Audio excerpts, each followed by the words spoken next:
कहते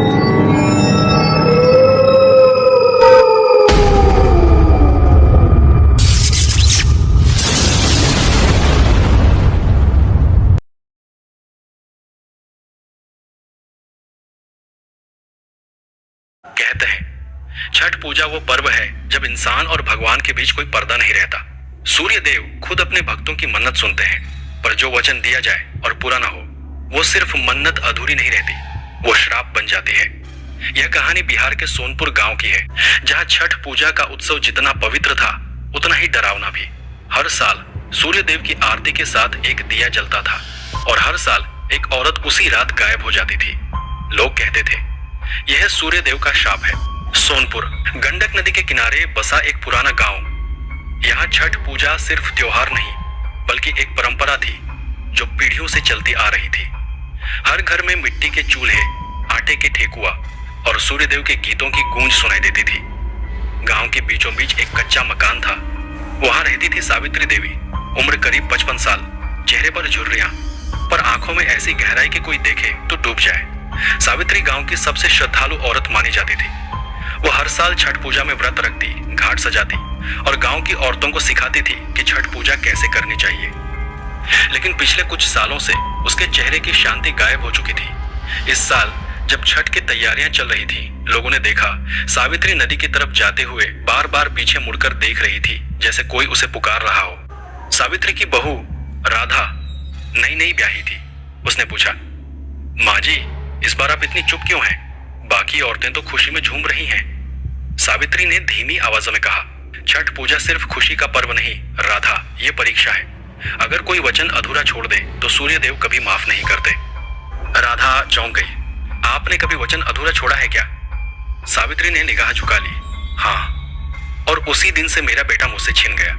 राधा कुछ समझ नहीं पाई, लेकिन उस रात जब उसने सावित्री को छत पर अकेले बैठे देखा, वो अपने आप से बात कर रही थी, सूर्य देव, इस बार मेरी भूल माफ कर देना, मैं अपना वचन पूरा कर दूंगी।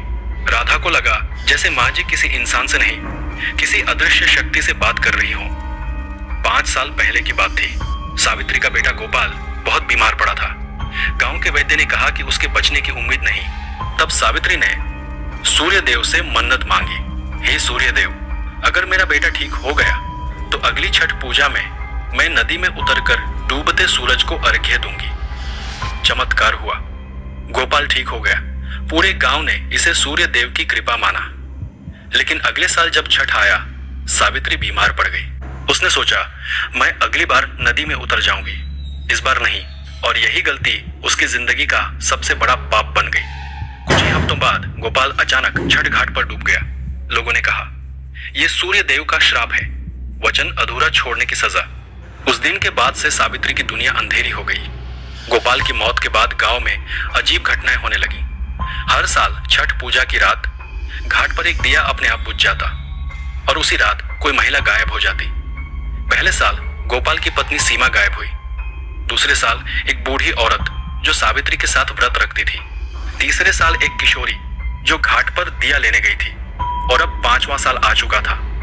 लोग कहते थे, जब तक सावित्री का वचन पूरा नहीं होगा, श्राप नहीं टूटेगा। सावित्री को भी पता था कि अब सिर्फ वो ही इस चक्र को रोक सकती है, लेकिन उसके भीतर डर था, कहीं उसे भी वही अंजाम न भुगतना पड़े। पूरा गांव छठ पूजा की तैयारी में जुटा था। नदी किनारे सजावट, बांस के सूप, केला, नारियल और ठेकुए की खुशबू। पर सावित्री के घर का माहौल अलग था।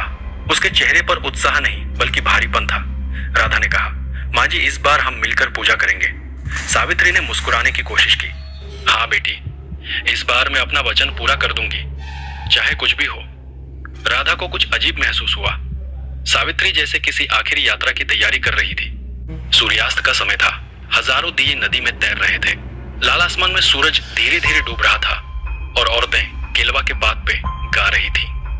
सावित्री नदी के अंदर उतर गई। उसकी आंखें नम थीं, पर होंठों पर एक अजीब शांति थी। उसने सूरज की ओर अर्घ्य उठाया और बोली, हे सूर्यदेव, आज मैं अपना अधूरा वचन पूरा कर रही हूँ। अगर मेरी गलती से गांव पर श्राप आया है तो सबको मुक्त कर दो। जैसे ही उसने जल में झुककर अर्घ्य दिया, अचानक हवा तेज चलने लगी। आसमान में बादल छा गए और नदी में तैरते सारे दिए बुझने लगे। लोग घबराकर पीछे हट गए। सिर्फ एक दिया बचा था जो सावित्री के सामने जल रहा था, और तभी वो दिया भी बुझ गया। लोगों ने देखा सावित्री अब घाट पर नहीं थी। पानी बिल्कुल शांत था, पर उसके अंदर कुछ हलचल हो रही थी। कुछ देर बाद पानी में गोपाल का चेहरा उभरा। उसकी आंखें लाल थीं, होंठ नीले। वो बोला, माँ, तुमने अपना वचन पूरा कर दिया, पर देर कर दी। सावित्री की आवाज़ सुनाई दी, गोपाल बेटा, मुझे माफ कर दो। गोपाल बोला, सूर्य देव का श्राप अब तुम्हारे साथ रहेगा। जब तक घाट पर दिया जलेगा तुम इस जल में बंधी रहोगी। और धीरे धीरे सावित्री की परछाई पानी में विलीन हो गई। अगले दिन गांव में अफरा तफरी थी। सावित्री का कहीं पता नहीं था। लोगों ने नदी किनारे उसका लाल साड़ी का पल्लू पाया, और उसी जगह एक नया दिया जलता दिखा जो किसी ने जलाया नहीं था। गांव की बूढ़ी औरत बोली, श्राप खत्म नहीं हुआ, अब वो खुद दिया बन गई है। उस दिन के बाद हर छठ पूजा में लोग उस दिए को अपने आप जलते देखते थे, और हवा में सावित्री की आवाज गूंजती, वचन अधूरा मत छोड़ना, सूर्य देव सब देखते हैं। साल गुजर गए, राधा बूढ़ी हो गई, पर जब भी छठ आता वो घाट पर जाती और सावित्री का नाम लेकर दीप जलाती।